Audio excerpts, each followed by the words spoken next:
Sous la pluie battante, la voiture s'arrêta net, phare tremblant dans la nuit. Julien serrait le volant, le cœur cognant plus fort que le tonnerre. À côté de lui, Éloi, son patron, fixait la pancarte lumineuse du motel. Chambre complète, un seul lit. Ils étaient partis de Paris ce matin-là, un road trip censé être une simple mission professionnelle, convaincre un client à Bordeaux pour sauver leur petite agence de design. Julien, 32 ans, graphiste talentueux mais discret, n'avait jamais imaginé que ce voyage avec Éloi, son patron charismatique de 40 ans, allait bouleverser sa vie. Éloi, avec son assurance naturelle et son sourire qui désarmait tout le monde, semblait intouchable, presque irréel. Pourtant, sous la façade, Julien devinait des failles, des silences lourds, des regards qui s'attardaient trop longtemps. La journée avait été longue, ponctuée de rires nerveux, de playlists éclectiques et de discussions sur l'art, la vie, tout sauf ce qui pesait vraiment. Julien, ouvertement gai mais prudent, cachait son attirance grandissante pour Éloi, qu'il croyait hétéro, marié, hors d'atteinte. Éloi, de son côté, semblait jongler avec une tension intérieure, ses mains crispées sur son téléphone, évitant les appels de sa femme, Claire. Le motel, perdu au milieu de nulle part en Dordogne, était leur seule option après que la tempête avait bloqué la route principale. L'enseigne au néon clignotait, projetant des ombres sur leurs visages fatigués. « On n'a pas le choix », murmura Éloi, sa voix grave résonnant dans l'habitacle. Julien hocha la tête, la gorge sèche. La réceptionniste, une femme d'âge mûr aux lunettes épaisses, leur tendit une clé avec un sourire entendu. « Chambre 12, dernier étage. Désolé, c'est tout ce qu'il reste. » Julien sentit son estomac se nouer. Un lit. Un seul. Pour eux deux. Dans l'ascenseur, le silence était assourdissant. Éloi fixait le sol, ses doigts jouant nerveusement avec la lanière de son sac. Julien, lui, observait les reflets dans la paroi métallique, se demandant comment il survivrait à cette nuit sans trahir ses sentiments. La chambre était petite, presque étouffante. Un lit double, défait, trônait au centre, flanqué d'une lampe vacillante et d'une chaise bancale. Une odeur de moquette ancienne flottait dans l'air. Julien posa sa valise, évitant le regard d'Éloi. « Je peux dormir par terre », dit-il précipitamment, sa voix tremblante. Éloi releva les yeux, un éclat indéchiffrable dans son regard. « Ne sois pas ridicule, Julien. On est adulte. On peut partager un lit sans en faire une affaire. » Mais sa voix manquait de conviction, et Julien sentit une chaleur monter en lui, un mélange de peur et d'espoir. Ils s'installèrent, maladroits, évitant de se frôler. Julien s'allongea côté fenêtre, fixant les gouttes de pluie qui glissaient sur la vitre. Éloi, de son côté, s'assit sur le bord du lit, le dos voûté, comme s'il portait un poids invisible. « Tu sais, » commença-t-il, sa voix basse, « ce voyage ce n'est pas juste pour le client. » Julien se redressa, intrigué. « Qu'est-ce que tu veux dire ?» Éloi hésita, ses mains serrées l'une contre l'autre. « J'avais besoin de m'éloigner. De tout. De Claire, de la maison, de moi-même. » Il laissa échapper un rire amer. « Tu dois me trouver pathétique. » Julien sentit son cœur s'accélérer. « Pas du tout, » murmura-t-il. « Parfois, on a besoin de respirer. » Le silence retomba, chargé d'une tension nouvelle. Éloi tourna la tête, ses yeux rencontrant ceux de Julien pour la première fois depuis des heures. « Et toi, Julien, pourquoi tu fais ça? Rester dans une agence au bord du gouffre, avec un patron qui te traîne dans un road trip insensé ?» Julien déglutit, cherchant ses mots. « Parce que je crois en ce qu'on fait. » Et il s'arrêta, terrifié par ce qu'il allait dire. « Et parce que je crois en toi. » Les mots flottèrent dans l'air, lourds, dangereux. Éloi ne répondit pas, mais son regard ne quittait pas Julien. Puis, lentement, il se rapprocha, son souffle chaud effleurant la joue de Julien. « Tu ne sais pas ce que tu dis, » murmura-t-il, mais il ne recula pas. Julien sentit son corps trembler. « Peut-être que si, » répondit-il, sa voix à peine audible. La pluie redoubla d'intensité dehors, masquant le battement de leur cœur. Éloi tendit la main, hésitant, ses doigts frôlant ceux de Julien. Ce contact, si léger, alluma une étincelle. Ils étaient à la croisée des chemins, dans une chambre minable, avec un lit pour deux, et un avenir incertain. Le lendemain, la route les attendait, mais cette nuit-là, quelque chose changea. Julien ferma les yeux, se demandant s'il rêvait, tandis qu'Éloi, immobile à ses côtés, luttait contre ses propres démons. Le matin les trouva emmêlés dans les draps, la lumière pâle filtrant à travers les rideaux usés. Julien s'éveilla en sursaut, le souffle court, réalisant que son bras reposait sur la poitrine d'Éloi. Ce dernier dormait encore, c'est très apaisé, presque vulnérable, loin de l'homme sûr de lui qu'il connaissait au bureau. Julien se dégagea doucement, le cœur battant. La nuit précédente, rien n'avait été dit, rien n'avait été fait, mais ce simple contact, cette proximité inattendue, avait ébranlé toutes ses certitudes. Il se leva, passa une main dans ses cheveux, et fixa la route déserte par la fenêtre. Il devait reprendre la route, atteindre Bordeaux avant la réunion cruciale de l'après-midi. Mais comment avancer après une nuit pareille? Éloi s'éveilla à son tour, clignant des yeux dans la lumière matinale. « Bonjour » murmura-t-il, sa voix rauque. Il se redressa, évitant le regard de Julien. « Bien dormi ?» Julien haussa les épaules, feignant la désinvolture. « Pas mal, et toi ?» Éloi esquissa un sourire, mais il semblait forcé, comme un loir. Il se leva, attrapa ses vêtements, et disparut dans la salle de bain minuscule. Julien resta seul, l'esprit en ébullition. Était-ce son imagination, ou Éloi fuyait-il quelque chose? Sur la route, l'ambiance était différente. Les silences, autrefois confortables, étaient maintenant chargés d'une tension sourde. Éloi conduisait, ses mains crispées sur le volant, tandis que Julien faisait défiler son téléphone, cherchant une distraction. La radio crachotait une vieille chanson de Gainsbourg, ajoutant une mélancolie diffuse à l'habitacle. « Tu veux qu'on s'arrête quelque part ?» demanda soudain Éloi, brisant le silence. « Un café, peut-être. » Julien acquiesça, soulagé par l'idée d'une pause. Ils s'arrêtèrent dans un petit bistrot au bord de la Nationale, un endroit rustique avec des tables en bois et une odeur de pain frais. Assis face à face, ils commandèrent des espressos, évitant toujours de se regarder trop longtemps. « Julien, » commença Éloi, son ton sérieux, « hier soir je ne sais pas ce que tu penses, mais je ne veux pas que tu te sentes mal à l'aise. » Julien sentit son estomac se nouer. « Je ne suis pas mal à l'aise, » mentit-il, jouant avec sa cuillère. C'était juste une situation bizarre. Éloi hocha la tête, mais ses yeux trahissaient autre chose. « J'ai besoin de te dire quelque chose. » Il baissa la voix, comme s'il craignait que les murs l'entendent. « Claire et moi ça ne va pas. Depuis longtemps. » Julien releva les yeux, surpris. « Je ne savais pas. »« Personne ne sait, » admit Éloi. « On joue le jeu, pour les apparences. Mais je ne suis pas sûr de pouvoir continuer. » Julien sentit une vague d'émotions contradictoires. De la compassion, oui, mais aussi une lueur d'espoir qu'il s'empressa d'étouffer. « Tu mérites mieux que ça, » dit-il doucement. Éloi esquissa un sourire triste. « Et toi, Julien, qu'est-ce que tu mérites ?» La question resta en suspens, lourde, comme si le monde entier attendait leur réponse. Julien ouvrit la bouche, mais aucun mot ne vint. À cet instant, le serveur apporta leur café, brisant la tension. Ils burent en silence, mais quelque chose avait changé. Une barrière était tombée, même si aucun d'eux n'osait encore l'admettre. De retour sur la route, la campagne française défilait, verte et vallonnée. Ils parlèrent de tout et de rien, évitant les sujets brûlants.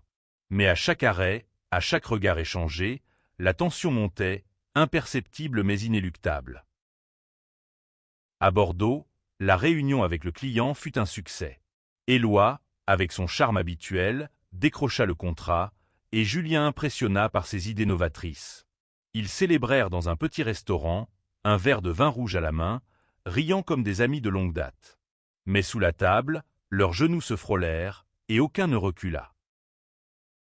Cette nuit-là, ils trouvèrent un autre motel, mais cette fois, ils demandèrent délibérément une chambre avec un seul lit. La chambre de Bordeaux était plus spacieuse, mais l'atmosphère restait lourde, saturée d'attentes non dites. Julien sentit son pouls s'accélérer en posant son sac près du lit. Éloi, habituellement si maître de lui, semblait nerveux, tripotant la clé de la chambre comme s'il cherchait une échappatoire. « On devrait peut-être parler, » dit Julien, brisant le silence. Sa voix tremblait légèrement, mais il refusait de reculer. Éloi s'arrêta, le regardant enfin. « Parler de quoi ?» demanda-t-il, mais ses yeux disaient qu'il savait déjà. Julien prit une profonde inspiration. « De nous, de ce qui se passe. Parce que quelque chose se passe, Éloi, et tu le sais. » Éloi passa une main sur son visage, comme pour chasser une pensée. « Julien, je ne suis pas sûr de ce que je ressens. » Il s'assit sur le bord du lit, les épaules voûtées. « Toute ma vie, j'ai suivi un chemin tout tracé. Mariage, carrière, maison, mais là, avec toi, je ne sais plus. » Julien sentit son cœur se serrer. « Tu n'es pas obligé de tout comprendre tout de suite, » dit-il doucement. « Mais sois honnête. Avec toi-même, au moins. » Éloi releva les yeux, et pour la première fois, Julien y vit une vulnérabilité brute. « J'ai peur, » avoua-t-il. « Peur de ce que ça veut dire. Peur de ce que ça pourrait détruire. » Julien s'approcha, s'asseyant à côté de lui. « Moi aussi, j'ai peur, » murmura-t-il. « Mais je ne veux pas vivre en me cachant. Pas avec toi. » Le silence qui suivit fut différent, plus doux, comme une trêve. Éloi tendit la main, ses doigts effleurant ceux de Julien. Cette fois, il ne recula pas. Leurs mains s'entrelacèrent, timidement d'abord, puis avec une assurance grandissante. Ils ne parlèrent plus cette nuit-là. Les mots n'étaient plus nécessaires. Sous la lumière tamisée, ils s'allongèrent côte à côte, plus proches qu'ils ne l'avaient jamais été. Julien sentit la chaleur d'Éloi contre lui, et pour la première fois depuis des années, il se sentit à sa place. Mais le lendemain matin apporta une nouvelle réalité. Éloi reçut un appel de Claire, sa femme, et son visage s'assombrit. Il s'éloigna pour répondre, laissant Julien seul avec ses pensées. Quand il revint, il semblait distant, comme si un mur s'était érigé entre eux. « Tout va bien ?» demanda Julien, la gorge nouée. Éloi hocha la tête, mais son sourire était forcé. « Oui, juste des choses à régler. » Le reste du voyage fut marqué par cette distance. Ils continuèrent vers le sud, visitant des clients, discutant de projets, mais l'intimité fragile de la nuit précédente semblait s'effilocher. Julien se demandait s'il avait rêvé, si tout cela n'était qu'un moment d'égarement pour Éloi. Pourtant, à chaque arrêt, à chaque regard volé, il voyait encore cette étincelle dans les yeux d'Éloi. Il savait que quelque chose avait changé, même si aucun d'eux n'était prêt à l'affronter. Les jours suivants, la route devint une métaphore de leur relation, sinueuse, imprévisible, pleine de promesses et de dangers. Ils traversaient des villages pittoresques, des champs de lavande, des forêts denses, mais l'ombre de Claire planait sur eux. Éloi recevait des appels réguliers, chacun le rendant plus distant, plus silencieux. Julien, lui, luttait contre ses propres démons. Il savait qu'il tombait amoureux, mais il refusait de se laisser consumer par un homme qui n'était peut-être pas prêt à assumer ses sentiments. Chaque nuit dans une nouvelle chambre, ils partageaient un lit, mais une barrière invisible les séparait. Éloi dormait loin, comme s'il craignait de se perdre à nouveau. Un soir, dans un petit hôtel près de Toulouse, Julien craqua. « Éloi, parle-moi, » dit-il, sa voix tremblante de frustration. « Tu ne peux pas continuer à faire comme si rien n'avait changé. » Éloi soupira, passant une main dans ses cheveux grisonnants. « Je ne sais pas quoi dire, Julien. Je suis marié. J'ai des responsabilités. »« Et moi alors ?» répliqua Julien, les larmes aux yeux. « Je ne suis qu'un moment d'égarement pour toi. » Éloi se leva, traversant la pièce pour s'approcher de lui. « Non, » dit-il fermement. « Tu es tout sauf ça. Mais je ne sais pas comment gérer ça. Je n'ai jamais, » il s'arrêta, cherchant ses mots. « Je n'ai jamais ressenti ça pour un homme avant. » Julien sentit son cœur s'arrêter. « Alors pourquoi tu me repousses ?» Éloi ferma les yeux, comme s'il luttait contre lui-même. « Parce que j'ai peur de ce que ça signifie. Pour moi, pour Claire, pour tout. » Julien tendit la main, effleurant la joue d'Éloi. « Tu n'as pas à choisir maintenant, » murmura-t-il. « Mais ne me ferme pas la porte. » Pas encore. Cette nuit-là, ils s'endormirent dans les bras l'un de l'autre, leur respiration synchronisée. Mais au fond de lui, Julien savait que ce moment de paix était fragile, menacé par la réalité qui les attendait à Paris. Le voyage touchait à sa fin, mais la tension entre eux ne faisait que croître. Ils avaient atteint la Côte d'Azur, où le bleu éclatant de la mer contrastait avec la tempête intérieure qui les déchirait. Éloi était de plus en plus distant, absorbé par ses pensées, tandis que Julien oscillait entre espoir et désespoir. Un soir, sur une plage déserte près de Nice, ils s'assirent côte à côte, les vagues s'écrasant à leurs pieds. Julien, incapable de supporter le silence, parla enfin. « Éloi, je ne peux pas continuer comme ça. Soit tu m'acceptes, soit tu me laisses partir. » Éloi fixa l'horizon, les mâchoires serrées. « Je ne veux pas te perdre, » murmura-t-il. « Mais je ne sais pas si je peux te donner ce que tu veux. » Julien sentit une colère monter en lui. « Ce que je veux? Éloi, je veux juste que tu sois honnête.